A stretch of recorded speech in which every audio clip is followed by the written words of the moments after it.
Telangana RTC ఉద్యోగుల దశాబ్దాల కళ నెరవేరే దిశగా కీలక పరిణామం చోటు చేసుకుంది. ఆర్టీసీ సిబ్బందిని ప్రభుత్వంలో విలీనం చేయాలి అన్న చిరకాల వాంఛను నెరవేర్చేందుకు రాష్ట్ర ప్రభుత్వం వేగంగా కసరత్తులు చేస్తోంది.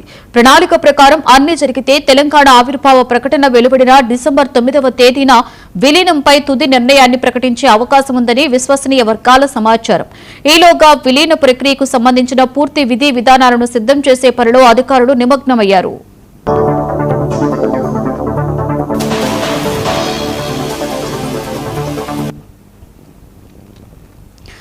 విలీన ప్రక్రియలో భాగంగా ప్రభుత్వం ముందుగా ఆర్టీసీ గుర్తింపు కార్మిక సంఘం ఎన్నికలను పూర్తి చేయాలని నిర్ణయించింది. ఇందుకోసం లేబర్ జాయింట్ కమిషనర్ సునీతను నోడల్ అధికారిగా నియమించింది. ఆగస్టు 3వ వారంలో ఈ ఎన్నికలు నిర్వహించే అవకాశాలు ఉన్నాయి.